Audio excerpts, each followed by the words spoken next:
বন্ধুরা, কেমন আছেন সবাই? আশা করি সবাই খুব ভালো আছেন। আমিও খুব ভালো আছি এবং সুস্থ আছি। আবারও চলে এলাম আপনাদের সামনে নতুন আরেকটি মিনি ব্লগ এবং একটি নতুন রেসিপি নিয়ে। কি রেসিপি? উপরে টাইটেল দেখে নিশ্চয়ই বুঝতে পেরে গেছেন কি আজ হতে চলেছে। তাই ভিডিওটি না টেনে একদম লাস্ট পর্যন্ত দেখতে থাকুন।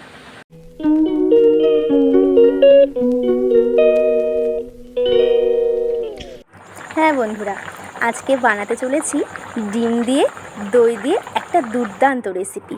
তার জন্যই প্রথমে আমি সেদ্ধ করা 3টে ডিম আর টুকরো করে রাখা কয়েকটা আলু নিয়েছি। আর ফোড়নের জন্য গোটা জিরে, দারচিনি, এলাচ, তেজপাতা, লঙ্কা আর চিনি নিয়েছি। আর এদিকে নিয়েছি টক দই, যেটা না দিলেই নয়, দিতেই হবে এই রান্নায়। আর নিয়েছি আদা বাটা, রসুন বাটা, পেঁয়াজ বাটা আর গুঁড়ো মশলার মধ্যে জিরে গুঁড়ো, ধনে গুঁড়ো, লঙ্কা গুঁড়ো, হলুদ গুঁড়ো আর গরম মশলা গুঁড়ো, টমেটো টুকরো করে পেস্ট করে নেওয়াও আছে, আর আছে পেঁয়াজ কুচি আর কাঁচা লঙ্কা কুচি। এদিকে দেখুন আমি তেল গরম করতে বসিয়ে দিয়ে নুন হলুদ মাখিয়ে নিচ্ছি ডিমের গায়ে। তারপর একটা একটা করে ডিম আমি কড়াইয়ে দিয়ে পুরো ভেজে নেব লাল লাল করে। ডিমটা ভাজা হতে থাক, ততক্ষণ পর্যন্ত আমি আলুরও গায়ে হলুদ করিয়ে নিই।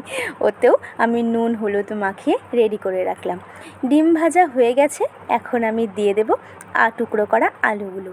এটাকেও বেশ কিছুক্ষণ ধরে আমি উল্টে পাল্টে ভেজে নেব লাল লাল করে। এবার ডিম আলু কিন্তু আমার দুটোই ভেজে তুলে নিয়েছি। এবার ওই তেলেই কড়াইয়ের মধ্যে আমি দিয়ে দেব ফোড়নের জন্য তেজপাতা, শুকনো লঙ্কা, কাঁচা লঙ্কা, জিরে গুঁড়ো, গোটা জিরে, গোটা গরম মশলা যেগুলো নিয়েছিলাম আর পেঁয়াজ কুচি ভালো মতো ভেজে নেব।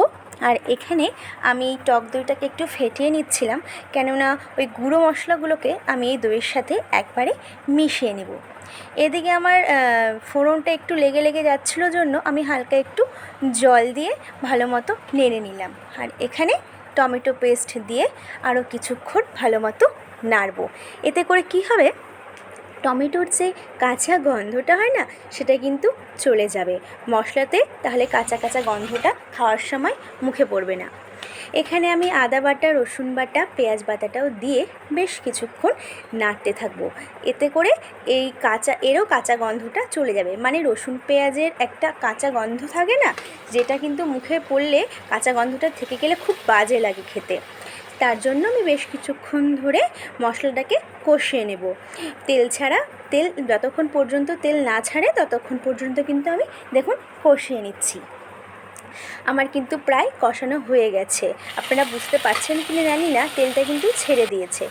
এবার সেই গুলে রাখা মশলাটা দইয়ের মধ্যে যে দিয়েছিলাম সেটা আমি এর মধ্যে দিয়ে দিব, আর একটু বাটি ধোয়া জলটা দিয়ে দিচ্ছি। মা দিদাদের কাছে শুনেছি এরকম বাটি ধোয়া জল দিলে নাকি খুব ভালো হয় রান্নার টেস্ট। কি জানি, আজকে ট্রাই করেছি, দেখি কেমন হয়, অবশ্যই আপনাদেরকে জানাবো। এবার ভালো করে মশলাটা কষানো হয়ে গেলে তেল ছেড়ে দিলে আমি কিন্তু ভেজে রাখা আলুটাও এর মধ্যে দিয়ে দেব। এই আলুটা ভালো করে মশলার সাথে কষিয়ে নিতে হবে। আর হ্যাঁ, আপনাদের তো বলা হয়নি, আজকের এই মশলাগুলো মানে গোটা মশলা যেগুলো আমি মশলা বলতে আমি আদা বাটা, পেঁয়াজ বাটা, রসুন বাটা আর টমেটোটাকেও কিন্তু আমি শিলে বেটেছি। এটাও আমি শুনেছি যে শিলে বাটে রান্না করলে নাকি অনেক টেস্ট হয় দ্বিগুণ।